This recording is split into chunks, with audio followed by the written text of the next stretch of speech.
দেশের প্রথম পারমাণবিক বিদ্যুৎ কেন্দ্র এখন বিদ্যুৎ উৎপাদনের চূড়ান্ত প্রস্তুতির পথে। সব জল্পনা কল্পনার অবসান ঘটিয়ে আগামী ২৮ এপ্রিল বিকেল ৩টায় রাশিয়ার সহায়তায় তৈরি রূপপুর প্রকল্পের প্রথম ইউনিটে শুরু হবে ফুয়েল লোডিং কার্যক্রম। এরপর চলতি বছরের আগস্ট থেকেই মিলবে মেগা এই প্রকল্পের সুফল। পরীক্ষামূলকভাবে জাতীয় গ্রিডে যুক্ত হবে ৩০০ মেগাওয়াট বিদ্যুৎ। আর আগামী বছরের জানুয়ারিতে প্রথম ইউনিট থেকে পূর্ণমাত্রায় ১১০০ মেগাওয়াট বিদ্যুৎ সরবরাহ শুরু হবে।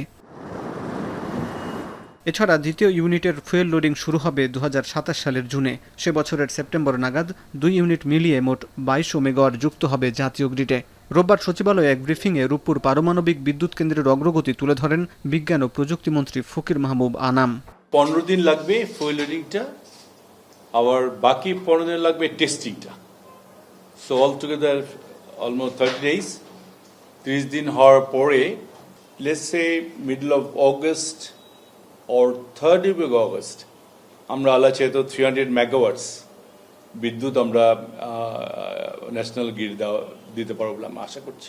বাই 2027 অগস্ট সেপ্টেম্বর আমরা পুরোপুরি ২২০০ মেগাওয়াট আশা করি, আল্লাহ চাইতো ইফ গোজ এভরিথিং রাইট দিতে পারবো আল্লাহ চাইতো। নোভা এলইডি টিভি, ঝকঝকে ছবি, নিখুঁত শব্দ, ৫ বছরের ওয়ারেন্টি। নোভা মানি সঠিক মান, নিশ্চিত সেবা। মন্ত্রী বলেন, আন্তর্জাতিক আণবিক শক্তি সংস্থার সব নির্দেশনা মেনেই কাজ এগিয়ে চলছে। বিদ্যুৎ সঞ্চালনের জন্য প্রয়োজনীয় গ্রিড লাইনও প্রস্তুত। আইএর স্ট্যান্ডার্ড অনুযায়ী আমরা বাংলাদেশের লোকাল সায়েন্টিস্ট, বাংলাদেশের fire brigade, all Bangladesh regulatory commission, nuclear regulatory commission, এনাদের সাথে সব স্টেপ বাই স্টেপ ফলো করে আমরা আগামী ৩ মাসের মধ্যে আস্তে আস্তে আমরা ন্যাশনাল গ্রিডে ইলেকট্রিসিটি নিয়ে আসবো।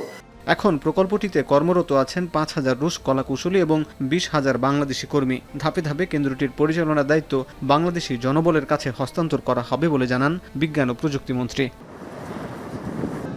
হাসিব বিল্লাহ, এখন, ঢাকা।